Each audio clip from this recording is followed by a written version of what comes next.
Folsom Prison, California, January 13th, 1968. 1,000 of America's most dangerous criminals are about to witness something extraordinary. A man in black steps onto the stage. He's been arrested 7 times. He's destroyed his family with addiction. He nearly died from an overdose just months ago. But today, Johnny Cash isn't just performing for prisoners. He is one. And this performance will save his soul. Hello, I'm Johnny Cash. J.R. Cash. He wouldn't become Johnny until later. Was born February 26, 1932 in Kingsland, Arkansas.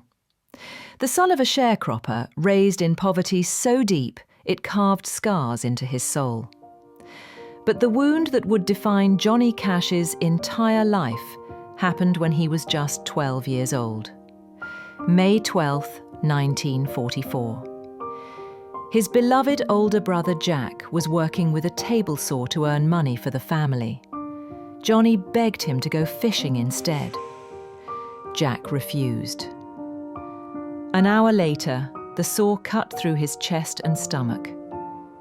He died a week later, age 14.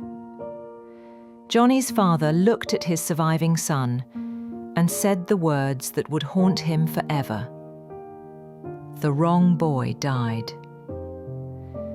Johnny Cash spent the rest of his life trying to prove his father wrong. The guilt, the pain, the feeling of unworthiness, it would drive him to genius, and nearly to the grave. 1954, Memphis, Tennessee. A young Johnny Cash walks into Sun Records, the same studio where Elvis Presley had just recorded That's All Right. Sam Phillips, the owner, was looking for the next big thing. Cash had written a song called Hey Porter during his military service in Germany. Phillips heard something special. But it was his next song that changed everything. I Walk the Line hit #1 on the country charts and crossed over to pop. Johnny Cash was suddenly a star. But fame came with a price he wasn't prepared to pay. The touring schedule was brutal, 300 shows a year. To keep up, Cash started taking amphetamines, bennies they called them, little white pills that kept him awake, alert and performing. What started as a few pills to stay awake became a handful, then dozens daily. By 1960, Johnny Cash's pill addiction was consuming his life. The amphetamines were destroying him from the inside out. His wife, Vivian, watched helplessly as the man she married disappeared into addiction. The pills changed him, made him paranoid, violent, unpredictable. His performances became legendary for all the wrong reasons. He'd forget lyrics, destroy equipment, walk off stage mid-song. The pills were destroying his voice, his career, his family. During his darkest years, Johnny Cash was arrested multiple times. Drug possession, public intoxication, erratic behavior.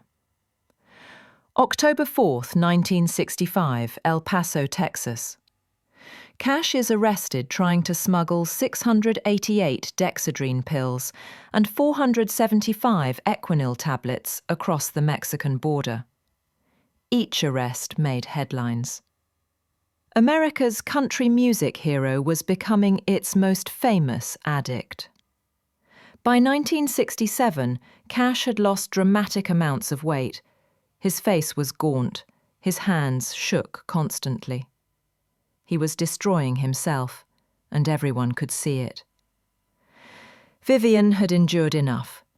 She filed for divorce, taking their 4 daughters. Johnny Cash had lost everything. His family, his health, his career was in ruins. Cash later admitted he'd contemplated suicide during this period. The pills, the guilt, the isolation. It was overwhelming. But someone was watching over him. Her name was June Carter, and she was about to save Johnny Cash's life. June Carter was country music royalty, daughter of Mother Maybelle Carter. When she met Johnny Cash in 1956, something ignited. June wrote Ring of Fire about falling in love with Johnny. I fell into a burning ring of fire. But June saw something no one else did. Not the addict, but the man. In 1967, June made him a promise. I'll help you get clean, but you have to want it more than the pills. Johnny flushed thousands of dollars worth of drugs down a hotel toilet. February 22, 1968, in front of 5,000 people, Johnny Cash proposed to June Carter on stage. She said yes. Just weeks before, Cash had walked into Folsom Prison to record a live album.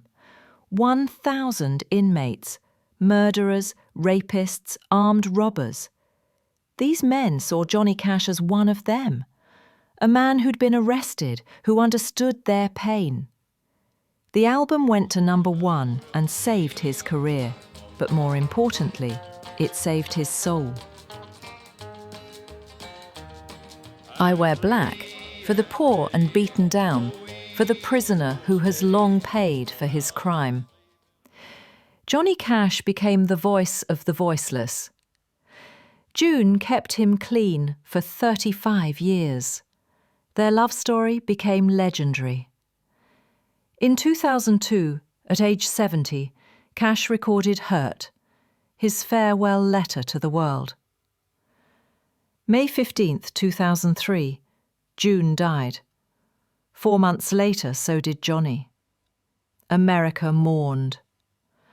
The man in black had become more than a country singer. He was a voice of conscience. Johnny Cash paid the price of genius with addiction and anguish, but he found redemption in love, faith, and service to others. He proved that even the most broken soul can be saved. That sometimes the price of genius is worth paying if you don't pay it alone. Johnny Cash walked the line between darkness and light.